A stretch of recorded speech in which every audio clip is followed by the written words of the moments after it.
આવેલું છે નહીતર પાછું તો 6:30 એ કથાને વિરામ આપતા હતા. એટલે એ બેન સ્ટેજ પાસે આવીને ઊભા રહ્યા. એટલે બધાએ કીધું કે તમે બેસી જાઓ, અહીંયા સ્ટેજ ઉપર નહીં જાઓ. એ મને ઓળખે છે, આ એમની 79મી કથા છે ને, એમને જેને પૂછો હું બધી કથામાં હોઉં છું.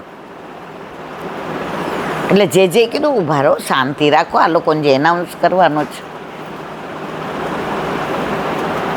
પછી સ્ટેજ ઉપર આવ્યા. જે 79મી કથા સાંભળી,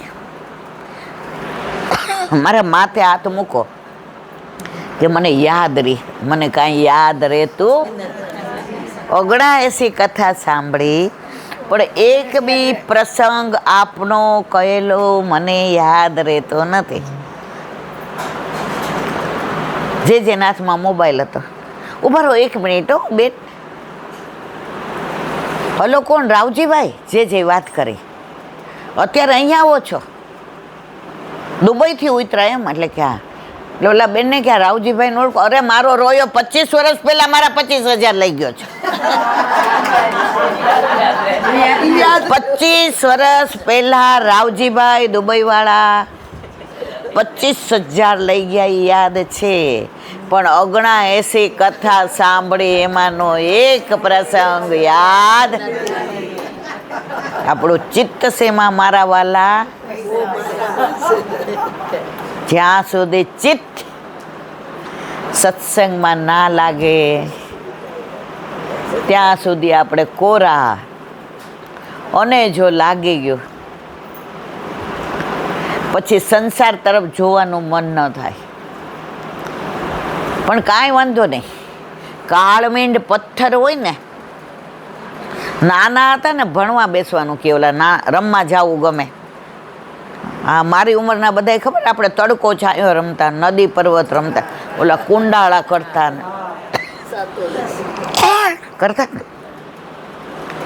એટલે સાંજ પડે ને એટલે ચલો હવે ભણવા બેસો. આપણને ગમતું તો જરાય નહોતું ગમતું.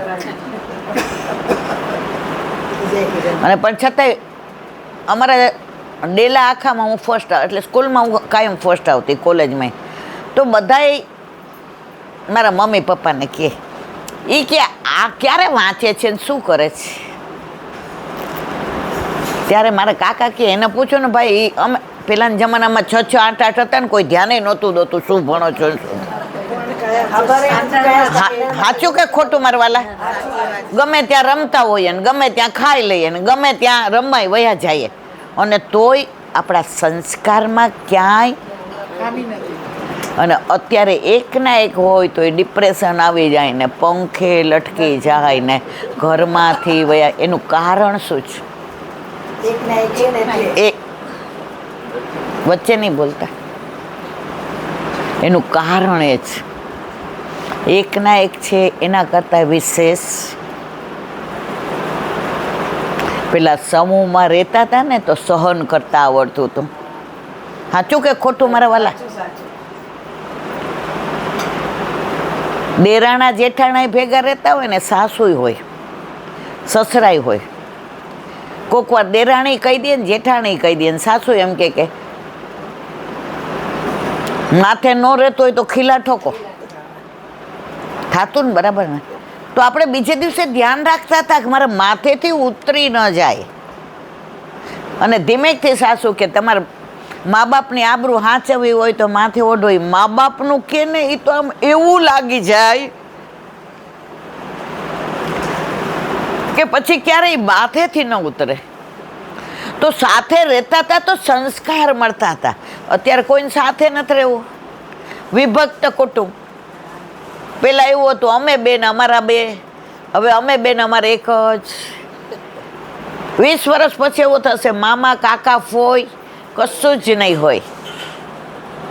તો મારે જે કહેવું તે આ છે કે યાદ નથી રહેતું એનું કારણ આપણું ચિત્ત ઠાકોરજીમાં, સેવામાં, સ્મરણમાં, સત્સંગમાં નથી હોતું. આપણે ઠાકોરજીના શ્રૃંગાર કરતા હોય ને મારવાલા, અને બેલ વાગે ને તો વહુનું ધ્યાન પછી જાય. આપણે કહીએ એ બેલ વાગી, જો કોક આવ્યું. ખરું ખોટું? જ્યાં સુધી વલ્લભ સ્પષ્ટ 16 ગ્રંથમાં આજ્ઞા કરે છે, અમાસની અંધારી રાત્રે, અમાસની રાત કેવી અંધારી હોય ને, હામું કોઈ બેઠું હોય એનું મોઢું ન દેખાય. અમાસની અંધારી રાતે વીજળી થાય ને એટલી વારમાં તમે સોયમાં દોરો પરોવી લ્યો ને, એવું ચિત્ત તમારું હોય ઠાકોરજીમાં, તો યાદ નો રે એવું નો બને મારવાલા. સેવા સ્મરણ સત્સંગને આપણે ટેક ઇટ ઇઝી લઈએ છીએ. It's okay.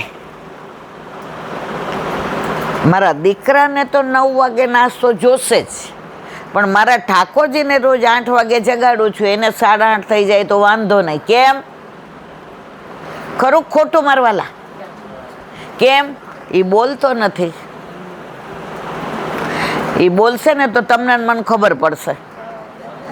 વલ્લભે કાનમાં કહી દીધું છો, ઓલા વૈષ્ણવે ઠાકોરજી પૂછ કર્યા ને, વલ્લભ પછી અંદર બિરાઈ જા. ઓલા વૈષ્ણવ બહાર બેઠા રહી આમ ઝાંપીજી લઈને. 1-1.5 કલાક પછી વલ્લભ બહાર પધાર્યા.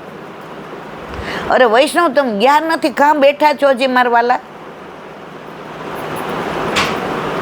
ઓલા વૈષ્ણવ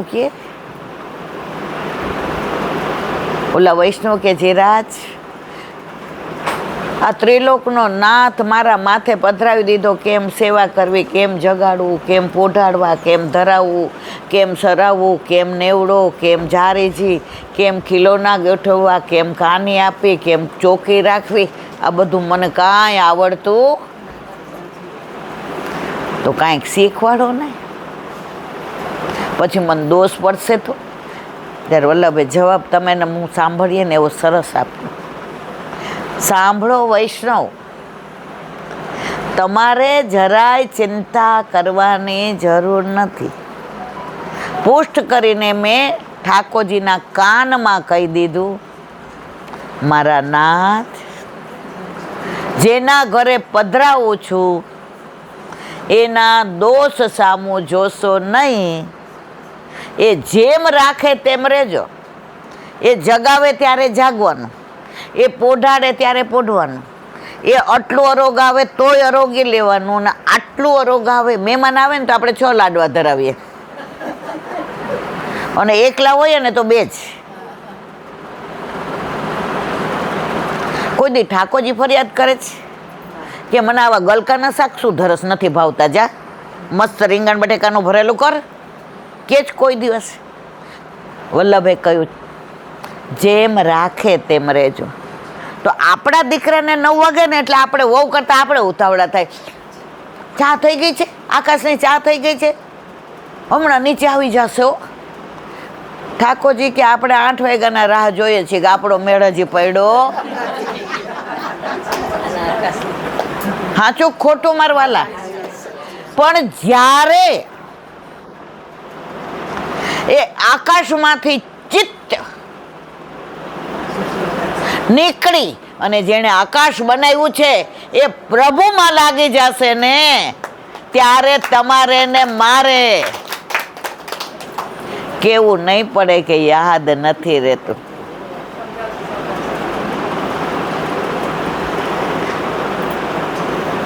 પેલા નાના હતા ને ત્યારે ખેતરમાં એક એવી વનસ્પતિ આવતી કે જેના ઉપર આપણને ગુસ્સો હોય ને એને એ આમ નાખી દઈએ એટલે એવી ચોંટી જતી ને પછી ખજવાળ આવે. સાચું ખોટું મારવાલા? હું તો આપણા વખતની વાતો કરું, અત્યારનો તો મને કોમ્પ્યુટર ને મને મોબાઈલ આમ કરતા નથી આવડતો. તમારા કોકનો મેસેજ આવ્યો હોય ને તો આ મને કહે, આને જવાબ આપજે. મને નથી આવડતું વોટ્સએપ, નથી આવડતું કોઈને કાંઈ કરતા. મને મોબાઈલ ફોન લેતા આવડે, મને કરતા આવડે. કારણ કે એકવાર હું મોબાઈલમાં લાગી જાઉં ને તો આ બધું ભૂલી જાઉં. તમે જોજો, મોબાઈલ હાથમાં લ્યો ને, તમે નક્કી કર્યું હોય કે મારે આજે 3:30 ઉઠીને પાઠ કરવા જ છે, યમુનાજીના 41 પદ, અને જો ભૂલમાં કોઈનો ફોન આવ્યો અને મોબાઈલ લીધો અને જો ફેસબુક આવી ગયું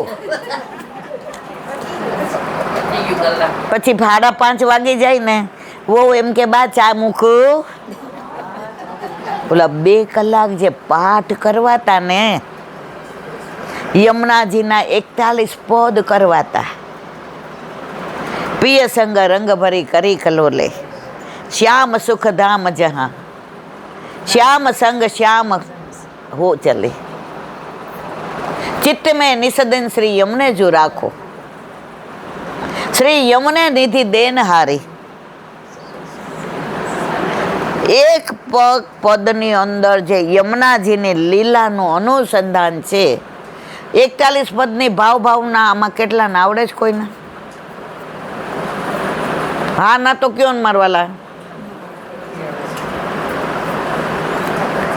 જો એ ભાવના સાથે કરો ને ખાલી રોજ 4 પદ, તો યમુનાજી ઠકરાણી ઘાટે હાથમાં કમળના માળાજી લઈ પ્રભુને ધરાવવા માટે રૂમઝૂમ કરતા પધારતા હોય.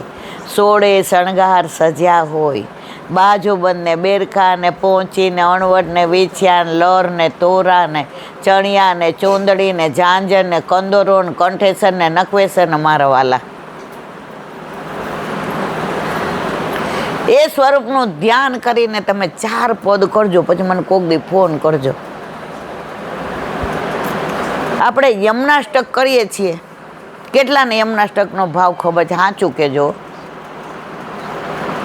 ખબર છે? ચલો તો પૂછું, ખબર હોય તો પૂછું.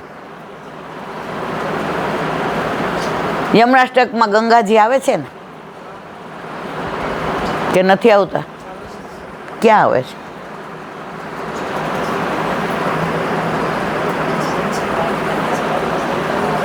એનું કારણ તમને કહો. ભાવ, અંદરનો ભાવાર્થ, એ લીલા સ્થળી, એ યમુનાજી, એ વલ્લભ, એ ઠકરાણી ઘાટ, આ બધું તમારા મનમાં નથી. તમે નક્કી કર્યું યમનાષ્ટક કરો, નમામ યમનામાં સકલ સિદ્ધિ તે મોરારી પદ પંકજ સ્ફુરત. ખરું ખોટું? મારા વાલા ગંગાજી 2 વાર આવે છે. યયા ચરણ પદ્મજા સૂર ધુની પરમ સંગમાત. હવે એની પાછી લીલા છે. આપણે બધા ભેગા થઈએ જ.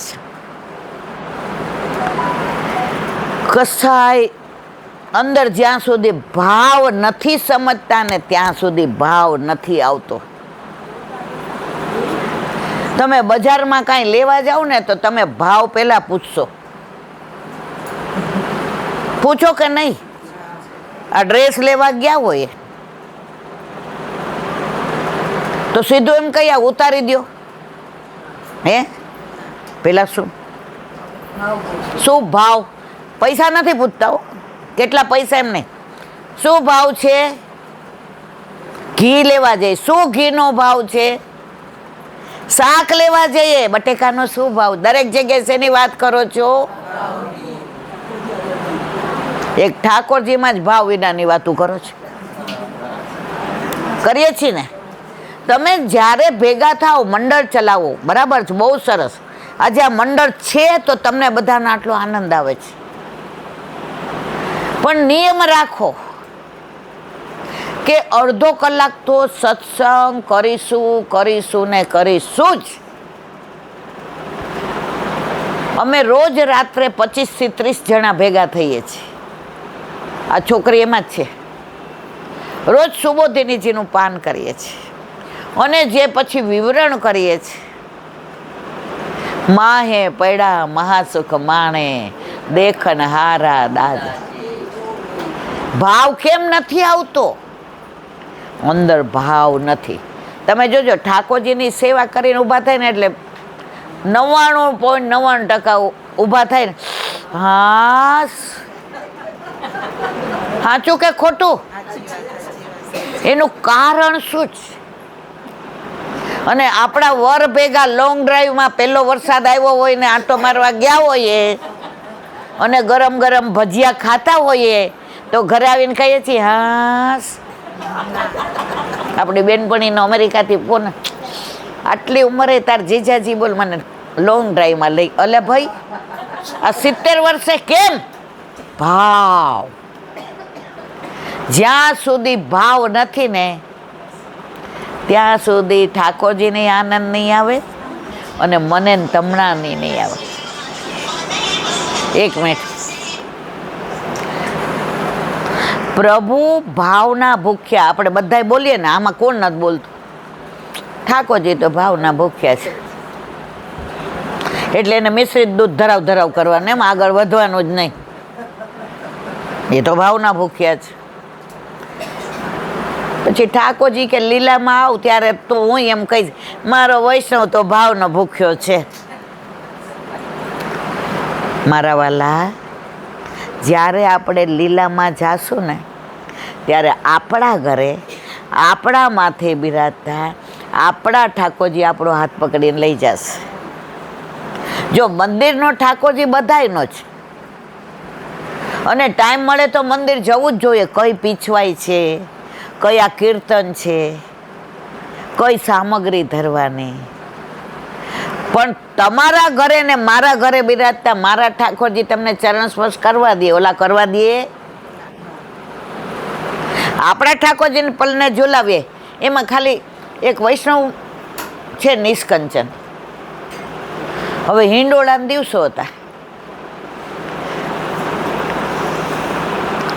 તો બહાર નીકળ્યા ને તો એ ઓલા વૈષ્ણવને પૂછતા હતા, એ કે તમારા ઘરે હિંડોળો છે? તો ઓલા કે હા છે.